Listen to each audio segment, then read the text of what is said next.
राम राम मंडळी, मी अक्षय तुम्हा सर्वांचं स्वागत करतो आपल्या अष्टविनायक दर्शनाच्या भाग 6 मध्ये. तर मित्रांनो, भाग 6 मध्ये आपण चालवतो अष्टविनायक 6व्या गणपती दर्शनासाठी, म्हणजेच गिरिजात्मक गणपती दर्शनासाठी, लेण्याद्रीचा गिरिजात्मक. तर चला जाऊयात गिरिजात्मकाच्या दर्शनासाठी. सकाळी ठीक 6 वाजता कल्याण बस स्थानकातून वाशिमला जाणारी बस पकडली. या बसने आपण बनकर फाटापर्यंत प्रवास करणार आहोत. या प्रवासाचे तिकीट भाडे आपल्याला 192 रुपये इतके पडले. या प्रवासात आपण मुरबाड, टोकावडे, माळशेज घाट करत बनकर फाट्याला जाऊन पोहोचणार आहोत. आणि जर तुम्ही पुण्यावरून येत असाल तर तुम्ही पुण्यावरून नाशिकला जाणारी कोणतीही बस पकडून आळेफाट्यापर्यंत जाऊ शकता. त्यानंतर आळेफाट्यावरून कल्याणला जाणारी कोणतीही बस पकडून बनकर फाट्यापर्यंत या आणि तेथून जुन्नरला जाणारी बस पकडून लेण्याद्री फाट्यापर्यंत या. लेण्याद्री फाट्यापासून गणपती मंदिर अगदी 2 किलोमीटरच्या अंतरावर आहे. परंतु या ठिकाणी कोणतीही शेअरिंग व्हेकल किंवा प्रवासाची सुविधा नाही आहे. त्यामुळे तुम्हाला तेथून चालतच मंदिरापर्यंत जावं लागेल किंवा येणाऱ्या जाणाऱ्या गाड्यांकडून लिफ्ट मागून तुम्हाला मंदिरापर्यंत जावं लागेल.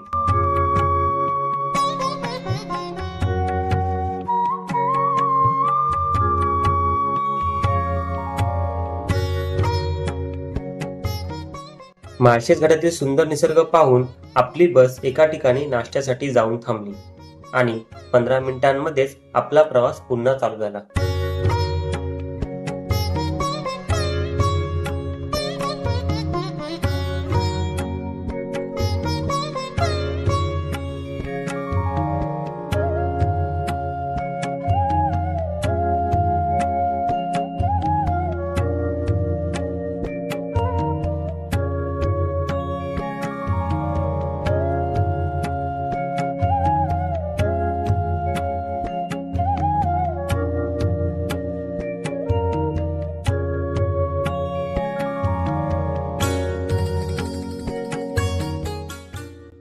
चार तासांच्या प्रवासानंतर 10 वाजता आपण बनकर फाट्यापर्यंत येऊन पोहोचलो.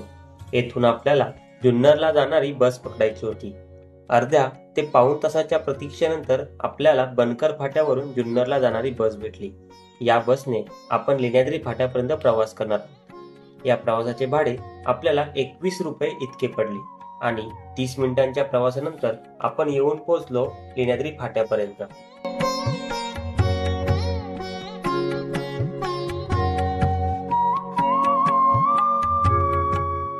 लेण्याद्री फाट्यावरून लगेचच आपल्याला मंदिरापर्यंत जाण्यासाठी एक पिकअप भेटला. या पिकअपवाल्या काकांनी आपल्याला मंदिरापर्यंत लिफ्ट दिली.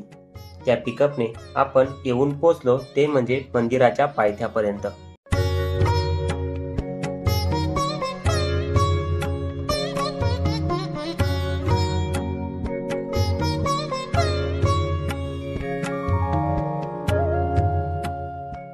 तर मंडळी, आता आपण लेण्याद्री देवस्थानाच्या पहिल्या पायरीजवळ येऊन पोहोचलो आहोत. तर आपला आता जवळजवळ 4 ते 4.5 तासाचा प्रवास झालेला आहे. पण कल्याणवरून बनकर फाट्यावरनं लेण्याद्री फाटा आणि तिथून आपल्याला फिरण्यासाठी एक टमटम भेटली. त्यामुळे आपण इथं चुकून पोहोचू शकलो. आता आपण पुढे आता मंदिराकडे चढण्यासाठी सुरुवात करूया. चढायला लागणार मंदिरासाठी. मंदिर काय सपाटीवरती नाही, वरती गुफेमध्ये डोंगराच्या, त्यामुळे आपल्याला वरती जाऊन चढून जावं लागेल. तर चला जाऊयात गिरिजात्मकाच्या दर्शनासाठी. गिरिजात्मक गणपती मंदिर लेण्याद्री. गिरिजात्मक गणपती हा अष्टविनायकांपैकी 6वा गणपती म्हणून ओळखला जातो.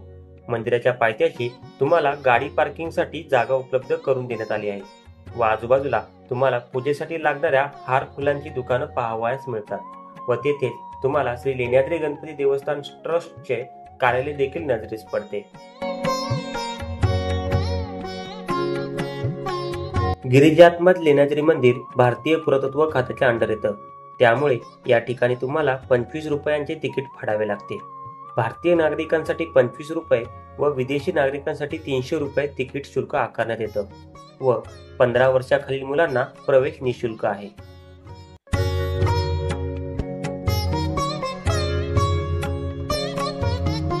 गिरिजात्मकाचे दर्शन घेण्यासाठी आपल्याला 307 पायऱ्या चढाव्या लागतात. या मंदिराचे वैशिष्ट्य म्हणजे हे पूर्ण देऊळ एका अखंड दगडापासून बनले आहे. तर मंडळी, आता आपण थोडंसं वरती चढून आलेलो आहोत. तर इथे प्रॉपर पायऱ्या आहेत तुम्हाला वरती जाण्यासाठी. त्यामुळे तुम्ही आरामात पायऱ्या चढत चढत वरती जाऊ शकता.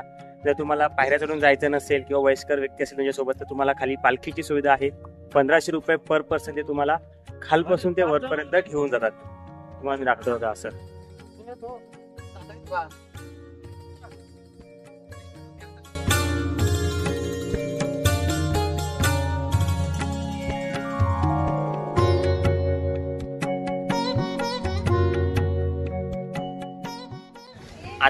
तसं ढगाळ वातावरण आहे, ऊन नाही आहे, गार वारं सुटले, त्यामुळे चढण्यात आता मजा येते. आणि आजच्या प्रवासामध्ये आणि आजच्या ह्या देवदर्शनाच्या याच्यामध्ये आपण एकटे नाही आहोत, तर आपल्यासोबत आहे आपला मित्र रोहित. मी त्याच्याशी तुम्हाला भेटवतो. रोहित आहे आज आपल्यासोबत. आजच्या ह्या देवदर्शनाच्या व्हिडिओमध्ये पूर्ण तुम्ही रोहितला पाहू शकता. तर आता आपण पुढचा पायऱ्या चढायला सुरुवात करूया आणि जाऊया देवदर्शनासाठी. लेण्याद्री बुद्ध लेणी ही पुणे जिल्ह्यातील जुन्नर तालुका जवळपास सर्व बाजूनी सह्याद्री डोंगर रांगांनी वेढलेले आहे. लेण्याद्री स्थान अष्टविनायकांपैकी एक असलेल्या गिरिजात्मक लेण्याद्री गणपतीसाठी प्रसिद्ध आहे. त्यातील 8व्या गुहेत गिरिजात्मकाचे देऊळ आहे. या गुहेला गणेश लेणी असेही म्हणतात. देवळात येण्यासाठी 307 पायऱ्या चढाव्या लागतात. या मंदिराचे वैशिष्ट्य म्हणजे हे पूर्ण देऊळ एका अखंड दगडापासून बनले आहे. हे स्थान डोंगर खोदून तयार केलेले आहे. जुन्नर तालुक्याच्या उत्तरेला हतकेश्वर आणि सुलेमान डोंगर रांगांमध्ये असलेल्या 28 लेण्यांपैकी एका लेण्यात गणपतीची मूर्ती असल्याने त्या सर्वच लेण्यांना गणेश लेणी असे म्हणतात. हा भाग गोळेगाव या गावाच्या हद्दीमध्ये आहे. जवळूनच कुकडी नदी वाहते. या ठिकाणाचा उल्लेख जिरणापूर व लेख पर्वत असा झाल्याचे आढळते. पार्वतीने ज्या गुहेत तपश्चर्या केली असा समज आहे, त्याच गुहेमागे कुणा गणेश भक्ताने गणपतीची ही मूर्ती कोरली आहे. हे देवस्थान लेण्यांमध्ये आहे म्हणून याला लेण्याद्री असे नाव पडले व याच रांगांच्या अतिशय परिपक्व व मजबूत बेसाल्ट खडकात अनेक बौद्ध कोरीव शैलगृह कोरलेली आढळतात. जुन्नरमध्ये भारतातील सर्वात मोठा बुद्ध लेणी समूह असून तिथे झालेले कोरीव कामांची संख्या 325 आहे.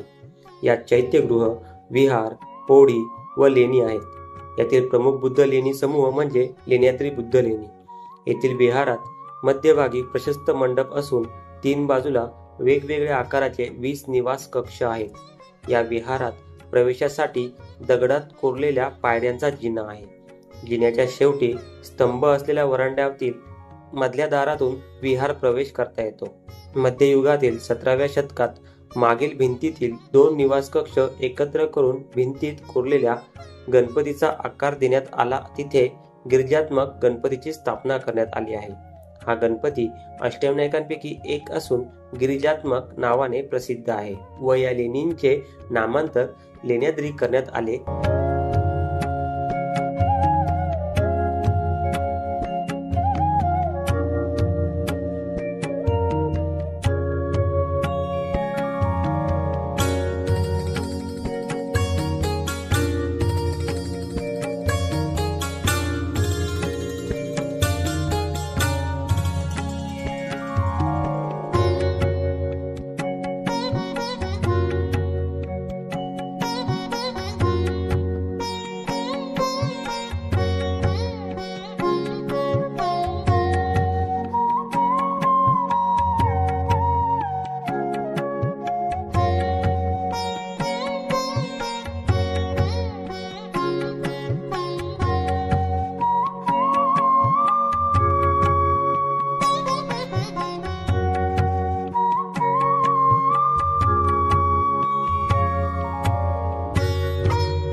महाराष्ट्रात अस्तित्वात असलेल्या प्राचीन बुद्ध लेणींना त्या काळी अतिशय समर्पक अशी नावे देण्यात आली होती. ही नावे डोंगरांची किंवा शहराची, या लेणींच्या वैशिष्ट्याची किंवा या लेणीत राहत असलेल्या बौद्ध भिक्षूंच्या संघाची होती. जसे की कन्हगिरी बुद्ध लेणी म्हणजे आत्ताच्या कान्हेरी बुद्ध लेणी, तिरनहू म्हणजे तिरश्मी बुद्ध लेणी किंवा जखीनवाडी बुद्ध लेणी. नंतरच्या काळात म्हणजे 17व्या शतकानंतर महाराष्ट्रातील अनेक बुद्ध लेणींवर अतिक्रमण झाले व काही लेणींचे रूपांतर मंदिरात झाले, तर काही अतिक्रमणाच्या प्रचंड विळख्यात अडकले आहेत आणि त्यांना तशी नवीन नावे देण्यात आली आहेत. पायऱ्या चढून गेल्यावर प्रथम चैत्यगृहाचे लेणे लागते व त्यानंतरच्या प्रशस्त गुहेमध्ये सभामंडप. बहुतेक सर्व लेण्यांसमोर ओसरी आहे. 6व्या लेण्यातील चैत्यविहार अजिंठा वेरूळची लेणी येथील 9व्या लेण्याशी मिळता जुळता आहे. चैत्यगृहात वैशिष्ट्यपूर्ण अशा 5 खांबांच्या दुतर्फा रांगा आहेत. हे खांब इसवी सन पूर्व 90 ते इसवी सन 300 या सातकर्णी कालखंडातील असल्याची नोंद आहे. अष्टकोनी खांबाच्या तळाशी तळखड्ड्यावर व वरच्या टोकाशी जलकुंभाची प्रतिकृती आहे. जलकुंभाच्या वरच्या भागात चक्रावर वाघ, सिंह, हत्ती यांच्या शिल्पाकृती कोरलेल्या आहेत. छताला अर्धा गोलाकार फिरणाऱ्या लाकूड सदृश्य कमानी कोरल्या आहेत. चैत्यगुहाच्या मध्यवर्ती घुमटाकार 6 फूट सभामंडप हे 4.5 फूट उंच जोत्यावर एकसंध कोरलेले आहे. 7वे लेणे थोडे उंचावर असून जुन्नर लेण्यांतील सर्वात प्रशस्त लेणे आहे. मंदिर या वास्तुसंकल्पनेतील खांब, कमानी मंडप, शिखर या कुठल्याच गोष्टी नाहीत. खांब विरहित 57 फूट लांब व 52 फूट रुंद गुहा हेच बौद्ध सभामंडप आहे. याही गुहा अशा प्रकारे बनवल्या आहे की जोपर्यंत आकाशात सूर्य आहे तोपर्यंत प्रकाश आत येत राहणार. पूर्व व पश्चिम बाजूस 28 लेणी आहेत. एकाच मोठ्या आकाराच्या शिळेत ही लेणी कोरली आहेत. लेण्याद्री हे देवस्थान 7 क्रमांकाच्या गुहेत असून बौद्ध भिक्षूसाठीचे सभामंडप 51 फूट रुंद व 57 फूट लांब आहे. त्याला कोठेही खांबाचा आधार नाही. बौद्ध भिक्षूंसाठी पाण्याच्या 4 टाक्या असून त्यांना वर्षभर पाणी असते.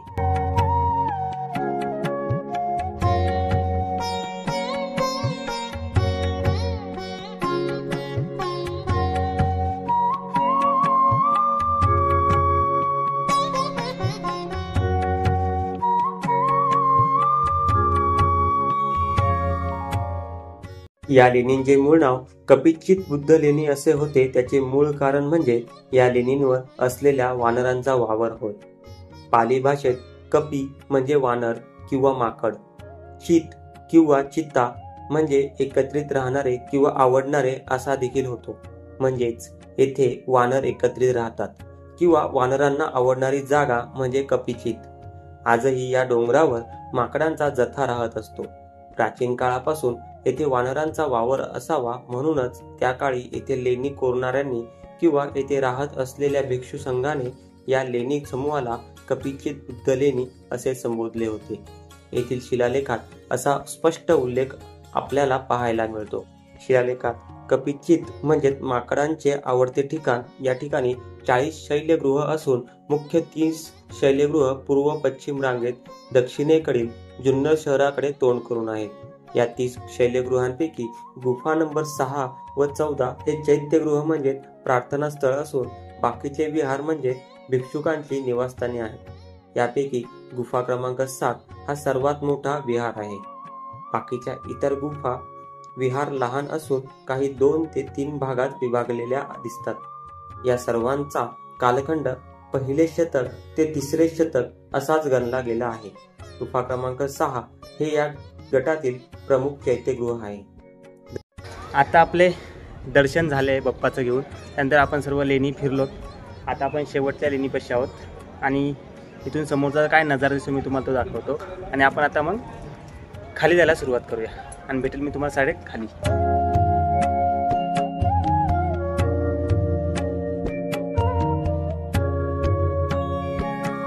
मंदिराच्या पायथ्याशी भक्त भाविकांसाठी अन्नछत्राची सुविधा केलेली आहे. त्या ठिकाणी स्वागत कक्षामध्ये जाऊन आपण 40 रुपयाचे कुपन घेऊन या ठिकाणी पोटभर जेवण करू शकतो. 40 रुपयाचे कुपन घेऊन आपण पार्किंगच्या मागच्या बाजूस असलेल्या अन्नछत्राच्या ठिकाणी गेलो. या ठिकाणी आपण महाप्रसादा आस्वाद घेऊ शकतो. महाप्रसादामध्ये आज आपल्याला मिळाले होते ते म्हणजे एक भाजी, चपाती, वरण भात आणि गोडामध्ये शिरा.